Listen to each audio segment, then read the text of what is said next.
What is happening, ladies and gentlemen, boys and girls? Paddy, we meet again, mate. Second time we've been on this channel. And it's not. It's another unpleasant stream. Some unpleasant conversations we're gonna have to talk about. Before we start, mate, I should probably say this podcast is proudly sponsored by SPORTENING. Make sure you join the group chat using the link in the description. There's been better times to join it, I'm not gonna lie, but everyone's in there giving their opinions, giving everybody 1s out of 10s. So make sure you get involved. Link in the description. SPORTENING have been amazing to us. So yeah, show them some love and get involved and give everybody 1s, apart from Luis Diaz. Yeah, we'll get onto it. But Paddy, we were last sat here on the back of a draw at home to Crystal Palace. I thought that was bad. And I think I said I don't think how it can get worse. It has got worse, significantly worse. So where you at, mate, with that performance tonight? And like I said to you off air, mate, I can't even. All the goals have just merged into one. So my analysis of the goals is going to be terrible. So yeah, I don't know how you feel, mate. What's your opinion on that shambolic performance today? To be honest, I'm just numb to it, really. I'm not overly angry purely because of the fact it's been coming. You play like that against good teams, you just get found out, and Liverpool got found out tonight. And obviously, there's a very few positives about it, but mainly Luis Diaz and the fact it was only 4. Ali's come to the rescue as he has this season. Even the first minute we get cut open for pretty much from the kickoff, and that was that just set the theme of the day, really. You can wax lyrical about Van Dijk and how calm he is and all that stuff, but his defending of late, I don't want to sit and criticise Virgil van Dijk purely because of who he is and who I am, but it's basic defending to close your man down and just take a bit of initiative when the team has clocked onto the high line and it's getting in behind every time. Just take a bit of initiative and drop 5 yards, and it didn't happen, and it just happened again and again and again. Napoli got in behind, and that awesome, and thank God he went off when he did, because I think it could have been 6 or 7 if he'd have stayed on. But Van Dijk's a senior player. He can take a rollicking off the manager for saying, "Listen, we just need to drop here." And it just didn't happen. His defending of late lackadaisical at best, and it's compiled by their 4th goal, where 3-0 down. We know it's not over as it is. Liverpool have come back from worse, but to then concede a goal such as that when he doesn't press the man, and neither does Mata. Mata does not either, and it's just another sloppy goal again. Alisson has to bail them out. Obviously, he gets unlucky with the rebound and that, but you could make a case for 4 out of the 5 defenders who played for Liverpool tonight just not deserving to be there. They just didn't deserve to be on that pitch. Trent Alexander-Arnold is the main one. I get Trent because of what he gives you going forward. I say that very loosely because he's done absolutely nothing this year bar the Bournemouth game. He's got to be at least doing that. That's the thing. For him to be in the side, it's a minimum that he is, acting as the right-hand side playmaker as he usually does and used to do. But when he's not doing that, you are leaving yourself open defensively. And Joe Gomez had an absolute stinker tonight. But he's playing 2 positions because Trent Alexander-Arnold does not run back. He gets beat and he doesn't run back. And it's the most frustrating thing ever. I put a tweet out before. Me and you and millions of other people worldwide would die for that shirt and they run for it. It's seeing them drawn back when they're in on goal. It's like, come on, you paid enough money to at least run, at least put some effort in. That's all we ask. If you get done by a good player, a good bit of skill and all that, what fair dues. Mm-hmm. But it's the lack of effort. And I think you can say that about a few of them tonight as well. It's not just Trent. There was a few of them who really need to have a look in the mirror because they're just nowhere near the level that they should be. And I don't think this is the last conversation we'll have like this. I think this isn't going to be fixed by Saturday. Let me tell you, this is going to go on for some time, and I really hope it doesn't. But there was no signs to me tonight that tells me it won't. Fun times. I agree. I've said this before, mate, and I'll say it again. Even in 2021 season, when we had the crisis and whatever, and we were losing games at home, I feel worse now because I didn't expect to do anything that season. You know, we kind of wrote it off when Virgil, Matip, Gomez, Fabinho kept getting injured. All those guys were gone. You kind of expected to not be good. Maybe not lose 6 on the bounce at home, but you didn't expect anything. But there's at least a reason for us not winning games and not playing well. Yes, you can make the case this time. Okay, you've got Thiago who's hardly kicked the ball, Matip's out, Jota's not touched the ball since last season.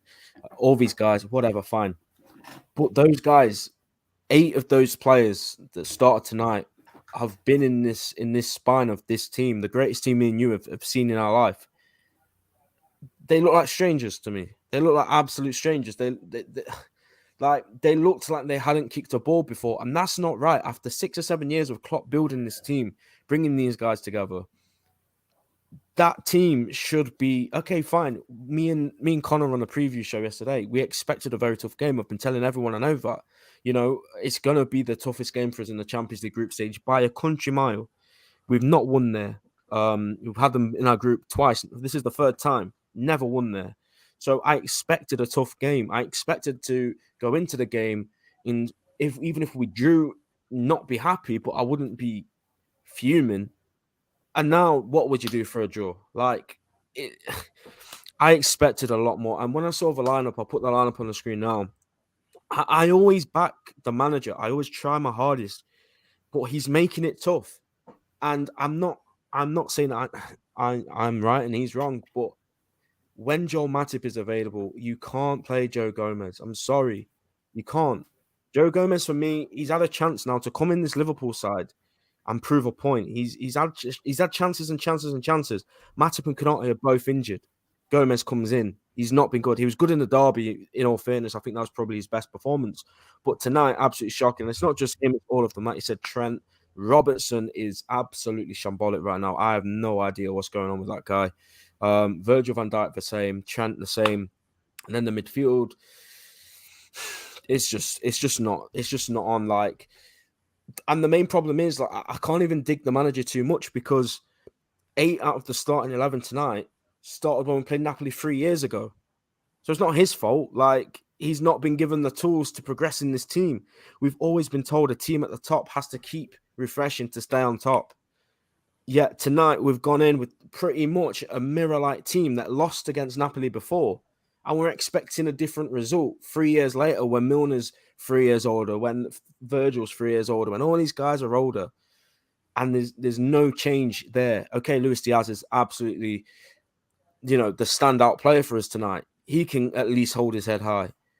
But the rest of them, I don't even know where to begin when talking about this lot. I mean, it's like you said, mate. I'm gone past the point now where I'm shouting and I'm annoyed. I'm just disappointed because I expected so much more from this team. A team that lost out on greatness last season by yet again the slightest of margins. A point in the league, 1 goal in the Champions League final, and obviously won the 2 cups. But I expected a bounce. I expected us to come back in, be ready to go, and it's just been a shambles from the very first time the ball kicked off. In fact, the Community Shield, that I think that gave me false hope because we saw how we went up against Man City.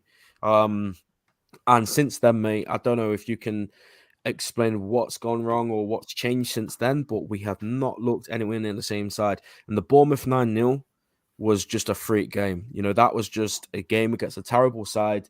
And we used all our goals up in that one game. So for you, mate, where do you think it's gone wrong for this side and tonight? And how do we fix this? Because I know you said it's not going to be instant fix. We're not just going to be able to come in against Wolves and be the Liverpool of old. So where do we go from here, mate? What happens? I just think they pressed the reset button. I honestly do. I'd play Simicast. I'd be tempted to even throw Bajcetic in there, just for something else. I felt sorry for Fabinho tonight. People say he's looking leggy, and yeah, he has, because he's doing two other people's jobs. James. I love James Milner.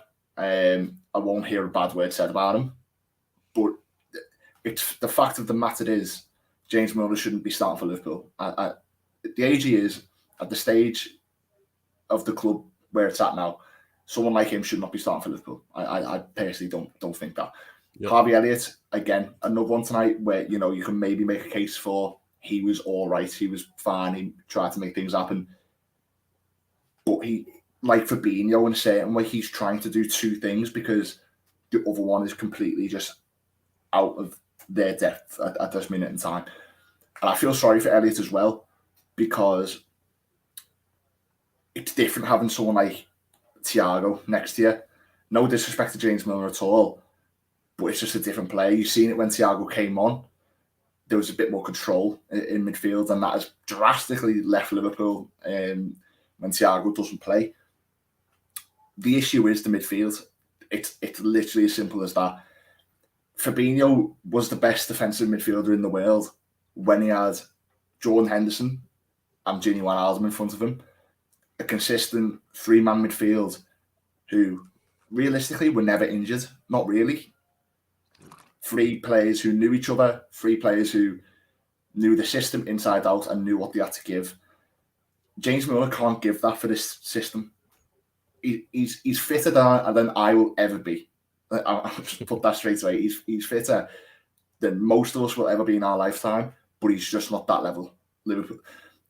You go back to the owners' conversation. I can talk about FSG till the cows come home and not want to ever change it. It's negligent. What they've done this summer.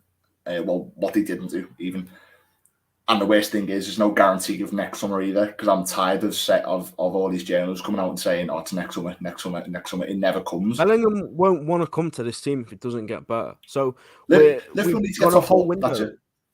We've got a whole window without signing a centre mid, gambling that Bellingham's going to want to come to this team. If we fall off a cliff even more, which there's no saying that we won't, Real Madrid coming for him, he's gone there. You know what I mean? So like we've played with fire here, mate. I'm sorry to put in there, but it's absolutely ludicrous.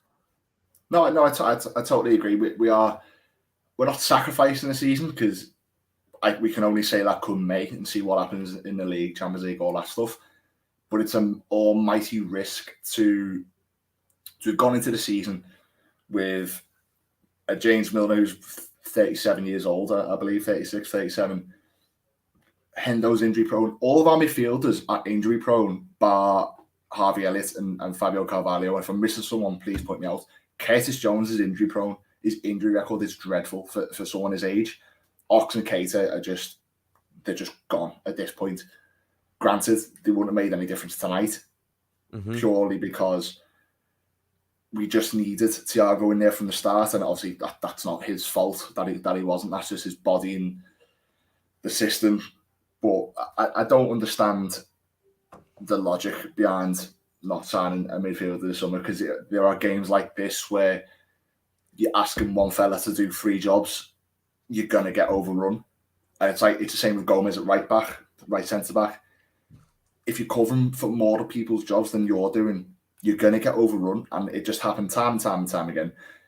And yeah, the new system, if you like to say, with wide wingers, dead wide wingers, isn't working at all by any stretch of the imagination. Salah did nothing tonight, not really, and you could probably say that for the last four or five games, really. We get a goal against United. Probably would have scored against Everton, and Jordan Pickford not had the game of his life. And I'm not going to start throwing around accusations of Aubameyang type things, but since his contract, spot on. It's gone downhill. And I hope he proves me wrong, because that would just be a massive slap in the face. I'm not sure he's a player to do that. I don't think he has the mentality of an Aubameyang type deal, but the longer it goes on without him performing to the levels that we know he can, the more questions people will ask. And you know Twitter, everyone knows Twitter. Yep. There will be people saying, listen, he's been absolutely awful since your contract. What's the deal? What's happening? Is it because you've got this contract that you've not down tools in a way, just took your foot off it? Again, tonight could have used them and it's non-existent. Again, you could say that for the majority of them, but yeah.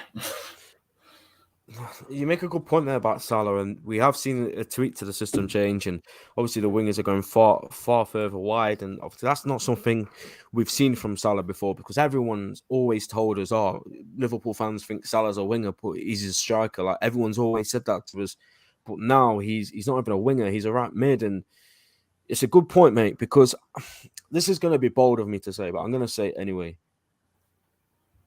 If Liverpool wanted to go down that route of playing with a right mid or a right winger instead of going for a goal scoring winger, why did we keep him? Because he's not that player. He never will be that player to get a ball, take it past 5 players and create an opportunity. I know his creative stats have, on paper, like, people have come out and said, oh, look at these stats. He's created all these chances in the league. Great, brilliant. Half of them probably came against Bournemouth. But I love Salah. He's one of the greatest players I've ever seen at Liverpool. But my question is, if Liverpool wanted to go down this route of a more creative player, a more traditional right mid or right winger who can create chances, who can, be better in possession than Mo Salah, why not just, take 80 million for him to stop him from going for free next summer and sign somebody else that can do that role? I'm not for 1 minute saying I want Salah sold, by the way, but if the role has drastically changed for Mo Salah, and there's no denying that. We've not seen Salah play this far out wide before. He's always been in and around the box. He's always been playing just off the striker, and he's got all his goals from that. And I remember when we did sign Nunes, to be honest, people were asking, okay, is this going to take a lot away from Salah in terms of goals and opportunities? And it has, to be honest. And Nunes, he's not exactly been getting the chances either, to be fair. So I'm not going to, like, everyone's quick to come out and say about Nunes, I'm not going to get on to him, because the lad's, he's had nothing to deal with. Like, again, today, the Merseyside derby, I can count on one hand the amount of times in those 2 games we've actually played to Darwin's strengths. And until we see that, until we actually play to his strengths, then we're not going to see him prevail. We're not going to see him score goals. We're not going to see him justify the money we paid for him, because we're still just trying to play the same way with Darwin Núñez up front, and it's just not going to work for me. And I like him. I think he's a brilliant player, and ever since I saw him against us for Benfica, mate, I thought this guy's a hell of a player. But when we're just not playing in a way that Darwin Núñez can thrive off, and I've just seen a quote from Klopp. He said that we have to reinvent ourselves now, and it's like, what does he mean by that? Are we going to go back to the old way of what we know? Or are we going to continue with this? Because if we do continue this way, then, like you said, mate, I don't see it being an instant fix, because this will, like, I've avoided this whole transitional thing. Like, a lot of people have been saying, oh, it's a transitional period for Liverpool. Because it's not true. It's not true. But if you carry on playing this way, I feel like it will become true, because, like you said, it's not worked. It's like, so far, this whole new idea of putting Diaz out wide, Salah out wide, the guy up front or whatever, it's worked in a couple of games, but these big games away against teams like Napoli in the Champions League, you have to be 100% on it. And tonight, the game was over. To be honest, mate, as soon as Milner handballed it, I said to my brother, like, we're not winning this game now. Like, we have to try and take a point. So, mate, I don't know what else is to say. We're getting some comments. Just before you say. Yeah. If Liverpool had signed Erling Haaland this summer, there was no way he'd been on 12 goals by now if he was in this Liverpool team, because all of his assists, most of his assists, come from Kevin De Bruyne, a midfielder. City's wide players are unbelievable, but their main creative spark is their central midfielder, and that's why Haaland's got as many goals as he has so far. Liverpool are the easiest team to play against, maybe in Europe, top flight European side. All you have to do to stop Liverpool is stop the fullbacks, especially with this new system. because Salah and Diaz are miles wide anyway. Your only point of creativity is the fullbacks. Granted, it's not taking much to stop them at the minute because they've just been well below par. And, there's no wonder Trent doesn't play for England. I'm not personally bothered about England, but I can see why, especially when he's playing like he is at the minute. I could go on all night about his performance tonight. It's just lazy. It's so bad. But I think the Milner situation, you could put anyone in the penalty scenario and it gets given. It just happened that it was him.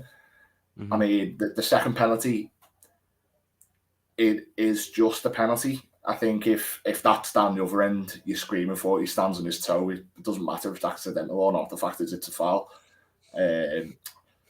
Ali comes up trumps as he has done this season, and I think he's been by far Liverpool's best player, which is a terrible thing for someone to say considering who we actually have in our team. But yeah, it was a bad night at the office. Another bad night at the office, to be fair. And Wolves will come to Anfield smelling blood. And Klopp said today that they'll be laughing at us. I just read it. Yeah, no, absolutely. Klopp said Wolves will be watching that game laughing. Yeah, absolutely. God help Anfield if Wolves get an early goal, because that place will turn. Anfield doesn't really turn in that degree, but it won't be the best place to be if Wolves go 1-up, 2-up even. Listen, mate, 100%. And I always get excited about going to games, so I'm not going to moan about going to a game because we all know how tough it is to get to Liverpool games. So I still am looking forward to it in a way, but you are right. Like, I was a lot more excited for it yesterday when I actually secured the ticket. Tonight it's just like, oh gosh, like if I was watching that game at home on a stream, I would not be confident at all. Like, I wouldn't even want to watch it because it's just one of those stinky 3 p.m. games. You just know how it's going to go. The Anfield atmosphere, like you said, when we're not playing great, or if we go down, it can go very bad very quickly. So yeah, it's not great. So we're going to look into some of your comments now. Make sure you like and subscribe as well, guys, if you are in here. We're closing on 300 subs. I think we're like 25 away from it. So yeah, that would be a massive help if you could do that for us. Here we go. We'll start off with D because I didn't read his comment out. I apologize on behalf of Joe Gomez. That lad, abysmal. D is like the biggest Joe Gomez stan, and I've always liked the guy, mate. To be honest, I've always stuck up for him and said how good he is. But I've said it so many times, mate. He's had an opportunity ahead of him now to make a claim for a starting place next to Virgil van Dijk, and he's not done it. He's not delivered, in my opinion, at least. But still might be good for a fourth choice backup. But I cannot wait for Konate to come back. Konate, when he's back, and Matip, I'm assuming he's ready to start on Saturday. I actually can't wait. Nothing against Gomez. I just don't think he's the player I thought he was going to go on to be, especially after that 18-19 season. Matip made instant impact. Listen, I just think, I don't know. What do you think happened there, Paddy? So he made the sub that I literally said after like 20 minutes or 25 minutes, Gomez needs to come off. He takes Gomez off at half time, and then we concede straight away from. Do you think we were just like rattled even as we came out in the second half? But why do you not think it improved after that? Yeah, I don't know, to be honest. I think Gomez's performance tonight was Lovren against Spurs levels of absolutely just horrendous. Like, I think for the third goal, it's absolutely criminal. Yeah, I'm not even going to attempt to say the fella's name. But how he beats Joe Gomez to that ball is it just makes me speechless. I don't know how he's let that happen. So yeah, it was absolutely no surprise. He got legs at half time, but making an instant impact would infer that we were all right defensively, and we really weren't. From the kickoff, literally, as I said before, the ball goes over the top in the ring. So it's all right making the changes, personnel wise, but if the system's the same, then what's the point? If the system hasn't changed and it's been broke for half of football, there's got to be no change, and there wasn't. think Matic was sound. I think Matic was all right as the game went on. It looks a lot more composed, a lot more solid at the back, well, composed without being lackadaisical. But yeah, instant impact. I wouldn't go as far to say that. If the goal would have come 20 minutes later, then yeah. But it's just the fact it came so quick off the start of the second half. I don't think you can get away with saying that. Agreed, mate. Agreed. Milner is 37 and played all 7 fixtures, whilst Cristiano Ronaldo had 4 Ballon d'Ors benched at United. This shows a real problem with the team. Like Paddy said, I thoroughly agree with his point on Milner. Like, I don't think he's a great player anymore, but I'm not. The handball is what it is. It's just instinctive reactions. He should never be on the pitch. We shouldn't be relying on James Milner. We've actually scammed this guy because we made him half his wages. We told him he's not going to play. He might get the cup games and he's just there for, team purposes. Yet we've now put James Milner in a position where he has to play week in, week out. And we've halved his wages at the same time. So, the lad's missed out on the other half of his wages that he'd been getting before. Yet he's playing more often than he did when he was on his normal wage. So it's not his fault. He shouldn't be anywhere near the starting lineup. But like Paddy said, the FSG neglecting the side, it's just put him in a position where we've not got a choice, because if this game was on Saturday, obviously Thiago, he's probably ready to start, and then you'd probably bring Artur from the bench. But obviously Klopp didn't want to risk Thiago from the start today. So my mate Kev says Mo Salah was Napoli's best player. Yeah, he was up there, mate. They had a few other good players, and Gisa. I mean, I never remember that guy being good for Fulham, but he was. It doesn't help, it does it, when opposition players turn into prime Javi when he play against you. But mate, it happened against Everton as well. Maradona's every 2 seconds in the field. Yeah, Alex Iwobi turned into Ronaldinho against us, mate, at the weekend. Yeah, again, I'm not going to butcher the kid's name, but he was good. You just know who I'm on about. The Georgian kid, yeah? Yeah. Kvaratskhelia or something like that. No idea. He had Trent and Gomez, in fairness. And yeah, in a summer where a lot of players have moved for a lot amount of money, to get him for 8 million quid from some mad Georgian team, that indicative of the world of football we live in, but that's some business. Yeah, you're not wrong. My mate Kev also says, will Liverpool finish second minimum? And this is alluding to something that second in the Champions League or Premier League? In the league, I think. Right. So I've told Kev and some other guys I know that, because they also put United and Arsenal. I've been telling them we'll still finish above your teams and we'll still finish second, just because I know how good this team can be, and I'm standing by it. I am standing by it. Well, what are we in the league? We're 6 points off Arsenal, right? Today's performance and result doesn't change that in the league. So I've just got to hope that come Saturday, 3 p.m., there's a response and we can get back on track. So will it happen? I don't know. But what I am saying is the team and the manager are good enough to finish second, right? We are. Let's not kid ourselves. They're just not showing it right now. But I've just got to hope that they do, and they put it right as soon as possible. Salah this season needs to be said. He hasn't looked like a threat at all this season. We've spoken on Salah. We all agree that he's looking a shadow of himself. Players should be ashamed of that performance. 70-odd games last season is a lot, and no refresh in the squad bar Nunes. But there has been a lack of effort all season, and tonight was a disgrace. Paddy, I saw a stat. TAT tweeted it. Just give me a second to find it. It's around here somewhere. Just bear with me. I don't want to. Here we go. For the 7th straight game, Liverpool have been beaten in distance covered and high-speed sprints.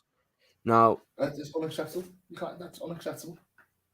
Yeah, and I guess I bring that up because it ties into this comment. And for a team that has prided themselves on working hard, pressing all over the pitch, runs, all those kind of things, is this worrying now that we're seeing this 7 games in a row? And you look at the caliber of the teams that we've played against as well.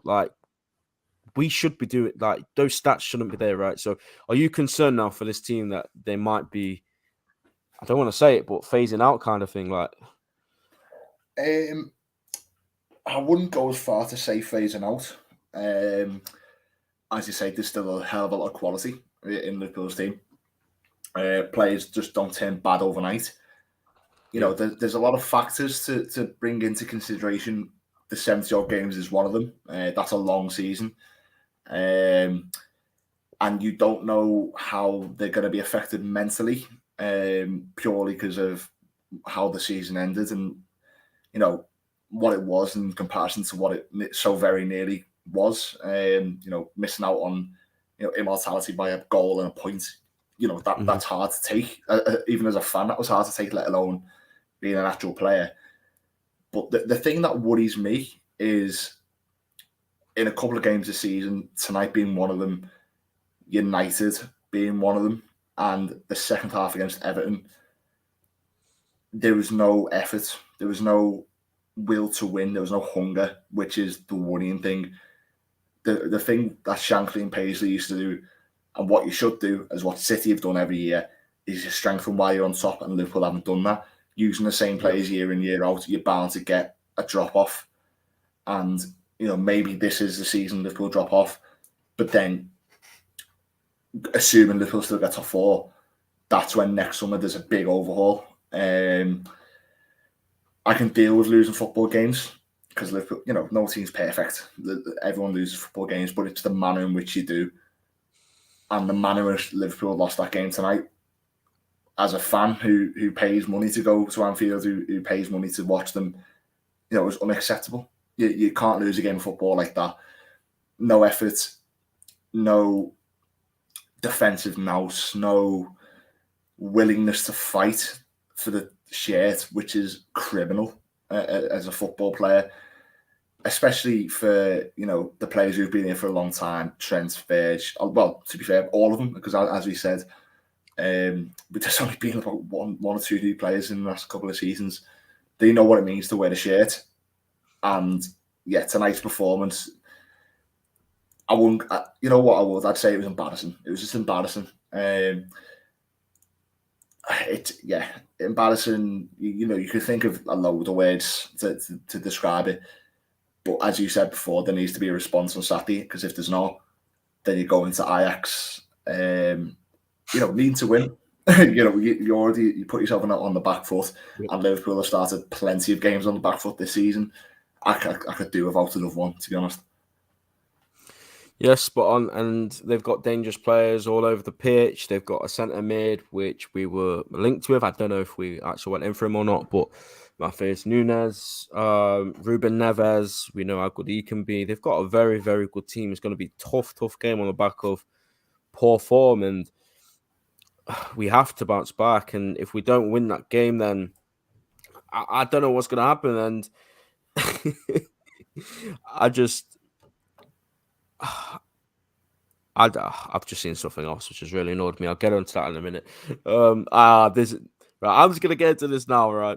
This is completely out of context and not on topic here.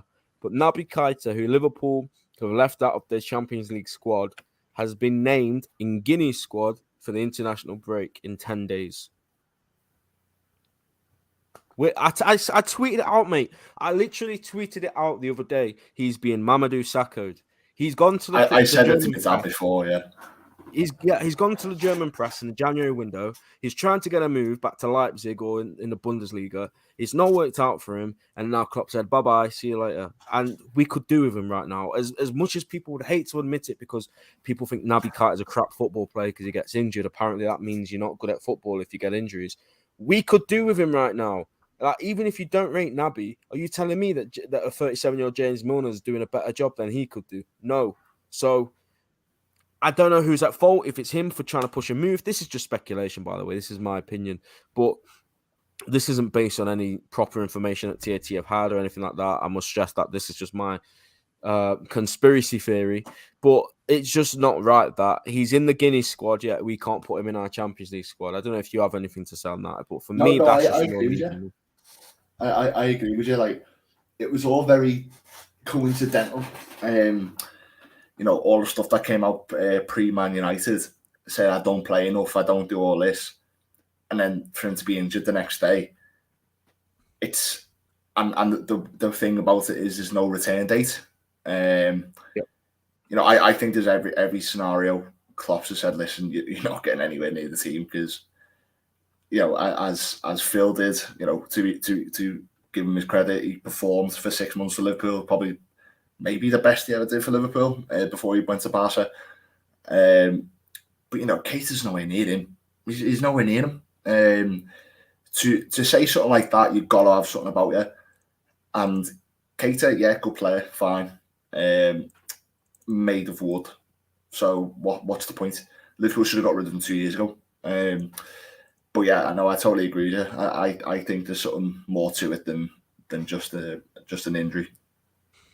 Which is a huge shame because, like I said, we're in a position now where we need midfielders and we need quality midfielders. And if he is fit and available, which, you know, being in the Guinea team would suggest that, it's such a shame. And whether he deserves it, if he has gone and looked for a move, then fair enough. But at the end of the day, whilst he's here, I would have liked to have seen him being used. But that's a different topic.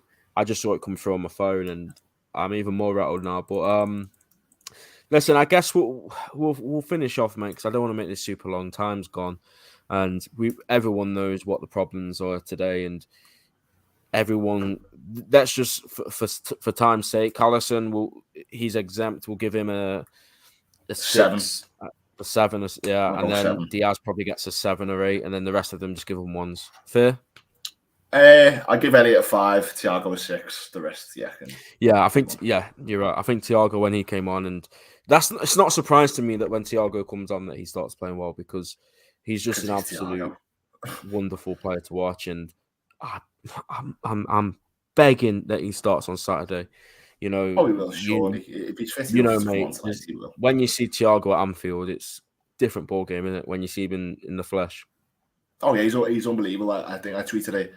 It was after the Porto game last year when he scored maybe the best goal I've ever seen live. And he scored against Southampton at the weekend after, and that's when I tweeted it. I was like, you know, it's a privilege to go and see a player such as that do his thing, because he's just unbelievable. It's just the biggest shame ever he can't stay fit, because if he stayed fit, I think you could put a bunch of League Two players around him and Liverpool do all right. Yeah, facts. Listen, we're going to end on here, mate. I'm just going to ask you a question, and I want you to be as brutally honest as you can. It's kind of going to be 2 questions. Are you worried for the rest of the season? And realistically, based on what we've seen now, do you think we're still going to compete for the league and the Champions League? I don't think we'll compete for the league. I think Haaland's just going to, unless Núñez turns a corner and starts banging him in for fun, Liverpool won't touch City. No one will touch City this season because of Haaland and what he does. Champions League is a different story, purely because of 2 things. This side is miles better than the side that won in 2005. So there's always that. And I think the last time we won it in 2019, we lost the 3 group games. Granted, not in that fashion. They were all, to be fair, Red Star Belgrade away weren't great. But yeah, the Champions League is one of them. If you get through the groups, anything can happen. So I wouldn't say outright to put my house on the fact that Liverpool will win it. I think we'll get to the quarters, semis, and at that point, you know, anything can happen. But league-wise, if you offer me top 4 now, I'd rip your hand off. That's crazy to think that, but you might be right, mate. I agree. I think this season, if anything, it's going to be a cup season. I still think we can finish second if we do turn it around, but second by how many points is a different story. I mean, you look at when United finished second, finishing like 20 points behind the champions, and there's been other teams that have done that as well. So we know that finishing second is not good enough for this team. So I'm not going to sit here and say it's an achievement, but it actually would be for this team right now, based on the start. I mean, you've just said you'd bite your hand off at top 4, so finishing second based on this start, you bite your hand off. And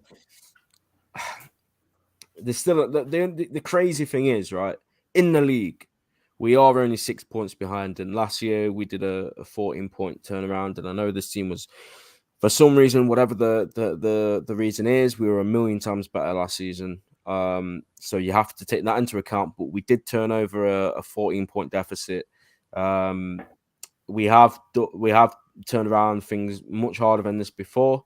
The team that we are chasing at the top right now is Arsenal, and this squad's not that strong, and they are going to go through injury phases. They are going to go through times where their players aren't in form. It's football; it happens. So I'm not really reading too much into them. I still think the only team to worry about is Man City, and like you said, they're just going from strength to strength. Haaland's come in, and I actually thought he's going to take a bit of time to adapt to this league. I have to hold my hands up and say I was an idiot for thinking that. He's just the instincts that guy has to. I see loads of people saying, "Oh, I only see this guy score tap-ins." I wish we had someone that could just score tap-ins. That's what the 12 best of them strikers do. The best in strikers the are first there. 8 games. Yeah, The best strikers are there. 2 yards from goal. That's Yeah. the job.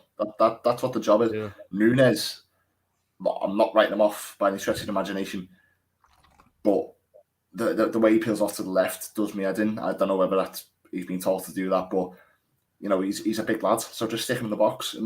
But again, that's just indicative of the fullbacks delivering, and they're just There was not. that one where Trent stamped it out the ground and it went into Thiago, and I was like, "Why is that not Nunes?"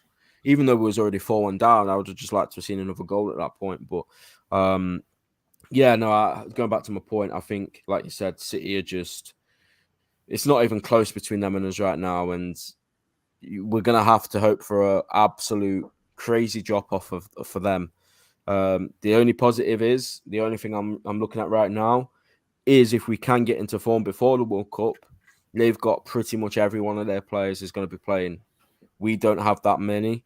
Like you said with Trent as well, there's no way Southgate plays him now. Even he was the best right back in the world by an absolute mile last season, didn't get picked. So he's not going to get picked now. That's pretty much a given. So that's a positive for us, I guess, because he could have time off. Salah's not going, Nunes isn't going, Diaz isn't going. Pretty much the majority of our players aren't going, which is mad. And if they are, how much are they going to play? Like Thiago, The couple out of the starting 11 is Van Dijk and Robbo. Yeah. What do you mean, Robbo? Robbo, Scotland didn't get there. So yeah, it's Steve Van Dijk. Fabinho might as well. Fabinho could. Again, it's a 50-50. Hendo doesn't play. Not really. Thiago doesn't get a game. Alisson, again, but he's a keeper, so he was really bothered. Yeah. But Jota, yeah. But yeah, he's talking starting 11. There's only Van Dijk. Yeah, so that's another thing I'm just hoping for, that maybe that will have some effect on City. But the other thing is, it doesn't matter what happens to City if we're not doing the job ourselves. And City have dropped points this season. They've drawn a couple games already. And that kind of suggests that they will draw a few more games, and we haven't capitalized on that. We've dropped too many points. Oh, sorry, Nunes is going. My mistake. We've dropped too many points ourselves. And yeah, it doesn't really matter what City do unless we get our job done. And to answer the question I asked you, concerned? Yes, I am concerned. Do I think the season's a write-off like some people are saying? No. I don't know if that's just straight up delusional, or if because I know how good this team can be. I've seen it with my own 2 eyes, live in the flesh. You know, I'm not, again, this is not a dig at people that don't go, because, again, I've been there. It's so hard to get tickets. But when you do go to the games, I find it hard to criticize these players too much because of everything they've done for me. Just when you're there, you feel completely different to watching it on the telly. And I just feel a connection with this team that I've not felt with any other Liverpool side ever in my life. So I am concerned, yes. But if there is a team that can turn this season around, if there's a manager that can turn this season around, it's our team and it's our manager, because I'm not having any of this Klopp out stuff for that. It's not even proper Liverpool fans that say that. It's these clowns you see with avies of football players on Twitter. No one that actually supports the club, that goes to the games, that, you know, gets behind this team will ever say Klopp out.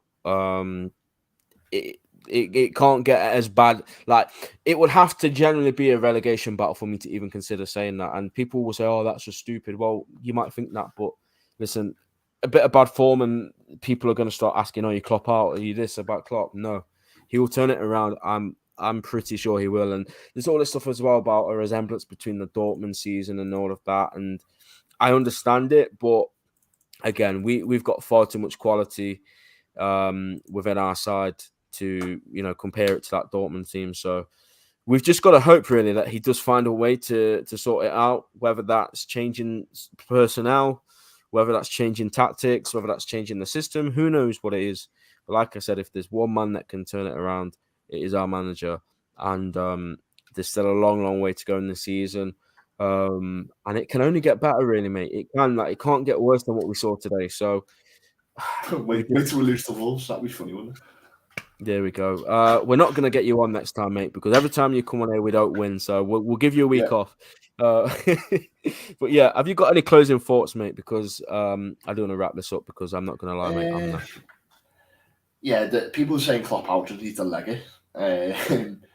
Simple as, this is Liverpool's first real run of bad form that I can remember in the past.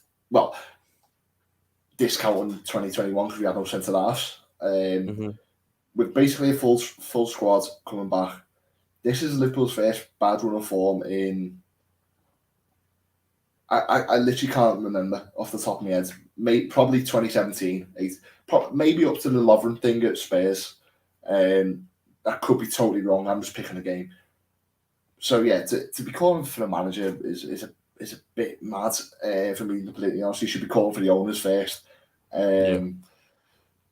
But yeah, listen, tonight was absolutely terrible. They need a response on Saturday, and if they don't get one, God help us all.